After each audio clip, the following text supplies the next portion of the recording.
दोस्तों, शिक्षक दक्षता परीक्षा में 3 तरह के शिक्षक होते हैं। सामान्य शिक्षक, उर्दू शिक्षक और शारीरिक शिक्षक। आज हम बात करेंगे उर्दू शिक्षक के बारे में। उर्दू शिक्षकों का जो दक्षता परीक्षा होता है वो उर्दू मीडियम में होता है, यानी उसके हर सवाल उर्दू ज़बान में होते हैं। इसलिए हम उर्दू टीचर के लिए अपने नोट्स भी उर्दू भाषा में तैयार किए हैं। अगर आप दक्षता एग्जाम का क्रैश कोर्स चाहते हैं या कंप्लीट नोट्स चाहते हैं उर्दू टीचर के लिए उर्दू ज़बान में, तो आप हमसे रब्ता करें। आप 7631314948 पर कॉल व्हाट्सएप करके आप इस नोट्स को हासिल कर सकते हैं। हम आपको crash course, complete notes, test series, model set, सब कुछ पीडीएफ और प्रिंटेड दोनों सूरत में मुहैया कराएंगे। आइए बगैर किसी देरी के हम टॉपिक की शुरुआत करते हैं। आज के इस वीडियो में हम उर्दू ज़बान से रिलेटेड टॉप जीके क्वेश्चन को सॉल्व करेंगे।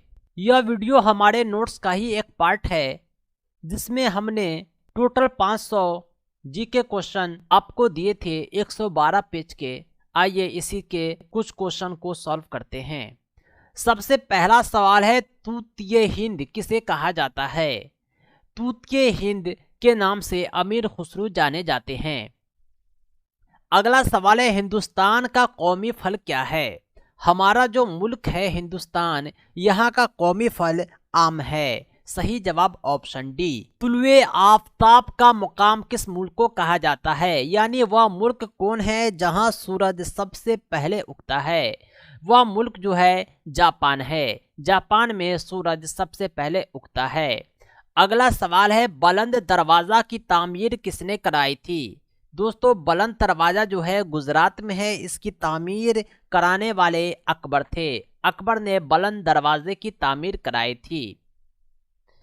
अगला सवाल है, हिंदुस्तान में बाज़ाब्ता मरदमशुमारी का आगाज़ कब हुआ? ये जो जनगणना होता है हर 10 साल के अंतराल पर, इसकी शुरुआत असल में कब होती है? इसे ही मरदमशुमारी कहा जाता है उर्दू में। इसकी शुरुआत जो हुई थी 1881 में हुई थी। अगला सवाल है, अबुल कलाम आज़ाद पहली बार कब इंडियन नेशनल कांग्रेस के सदर बनाए गए थे? अबुल कलाम आज़ाद, जिसका पूरा नाम मौलाना अबुल कलाम आज़ाद था, यह पहली बार सन 1923 ईस्वी में इंडियन नेशनल कांग्रेस, भारतीय राष्ट्रीय कांग्रेस के सदर बनाए गए थे। अगला सवाल है, ईरान की राजधानी कहाँ है? ईरान की राजधानी तेहरान है। अगला सवाल है, सुल्तान अजलान शाह कप का ताल्लुक किस खेल से है? सुल्तान अजलान शाह कप का ताल्लुक हॉकी खेल से है। अगला सवाल है, इंसानी जिस्म का आम ब्लड प्रेशर जिसे फसारे खून कहा जाता है यह कितना होता है? यह जो होता है 120/80 mmHg होता है। सही जवाब ऑप्शन डी।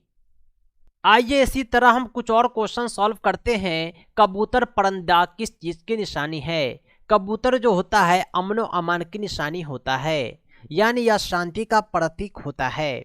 अगला सवाल है, हवा में किस गैस की मिकदार सबसे ज़्यादा होती है? हवा में जो होती है वो नाइट्रोजन की मिकदार सबसे ज़्यादा होती है। हम जो सांस लेते हैं उसमें ऑक्सीजन लेते हैं, यह सबसे ज़्यादा नहीं बल्कि दूसरा सबसे ज़्यादा है। सबसे ज़्यादा नाइट्रोजन होता है N2। अगला सवाल है, उत्तराखंड की राजधानी कहाँ? शायद आपको पता होगा, उत्तराखंड की राजधानी देहरादून है।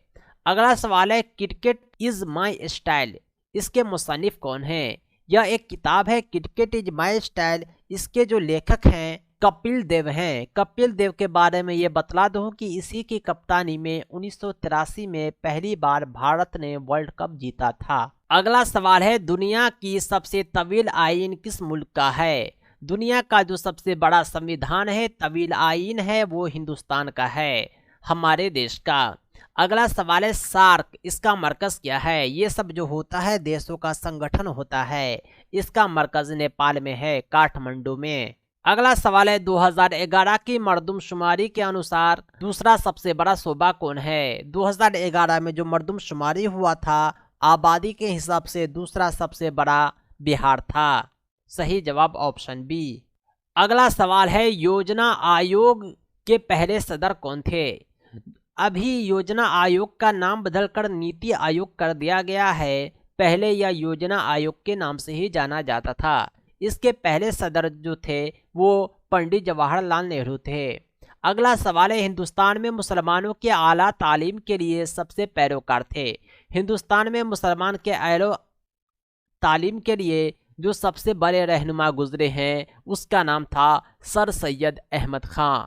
सवाल सॉल्व करते हैं। एक और सवाल है हिंदुस्तान की सबसे लंबी रेलवे प्लेटफॉर्म कौन सी है? हिंदुस्तान की जो सबसे लंबी रेलवे प्लेटफॉर्म है वो गोरखपुर जंक्शन है। अगला सवाल है बिस्मिल्लाह खां का ताल्लुक किससे है? बिस्मिल्लाह खां जो थे वह शहनाई बजाते थे, इसका ताल्लुक शहनाई से है। अगला सवाल है किसी भी सूबे में सदर राज बोलते हैं राष्ट्रपति शासन को, नाफिज करने की मुद्दत कितनी होती है?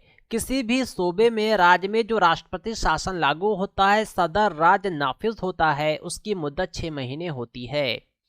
अगला सवाल है भरतनाट्यम, ये जो है कहाँ की मशहूर क्लासिकी रक्स है? ये सब जो नाच होता है जिसे नृत्य कहा जाता है भरतनाट्यम के नाम से जो जाना जाता है, यह तमिलनाडु का काफी फेमस नृत्य होता है। अगला सवाल है कि आखिरी मुगल बादशाह कौन थे? आखिरी मुगल बादशाह बहादुर शाह जफर थे।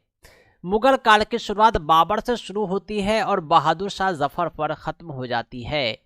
अगला सवाल है मर्दे आहन किसे कहा जाता है? मर्दे आहन को हिंदी में लौह पुरुष कहते हैं। लौह पुरुष जो है सरदार वल्लभ भाई पटेल को कहा जाता है। उर्दू में यही मर्दे आहन कहलाते हैं। अगला सवाल है आलमी यौम खातून कब मनाया जाता है? अंतर्राष्ट्रीय महिला दिवस यह मनाया जाता है 8 मार्च को। 8 मार्च इंटरनेशनल वुमेन डे के नाम से जाना जाता है। अगला सवाल है हिमालय की चोटी फतह करने वाली पहली हिंदुस्तानी खातून थी। हिमालय की चोटी फतह करने वाली पहली हिंदुस्तानी खातून बछेंद्री पाल थी। कल्पना चावला भी पहली हिंदुस्तानी थी लेकिन यह अंतरिक्ष में गई थी, जिसे खुला कहते हैं। बछेंद्री पाल ने हिमालय की चोटी पर चढ़ा था, जो पहली हिंदुस्तानी खातून थी। अगला सवाल है अदालत उज़्मा जिसे सुप्रीम कोर्ट कहा जाता है में पहली खातून जज का नाम क्या है? उसका नाम था एम फातिमा बीबी। ये जो थी पहली खातून जज थी। दोस्तों ये थे खासो खास सवालात जो उर्दू जीके से लिए गए थे। दक्षता एग्जाम में जो एक सब्जेक्ट आपका उर्दू है उसमें इस तरह के सवालात पूछे जाते हैं। दक्षता एग्जाम की कंप्लीट तैयारी के लिए आप हमसे राब्ता करें। आप हमसे क्रैश कोर्स हासिल कर सकते हैं। आप चाहें तो कंप्लीट नोट्स भी हासिल कर सकते हैं। आप अपनी तैयारी को एक बेहतर दिशा देने के लिए आप टेस्ट सीरीज में पार्टिसिपेट हो सकते हैं। इसके क्या नियम हैं, किस तरह हासिल होते हैं, सारी जानकारी आप हमसे ले सकते हैं। 7631314948 पर कॉल व्हाट्सएप करके आप PDF या प्रिंटेड नोट्स हासिल करें। बहुत बहुत शुक्रिया।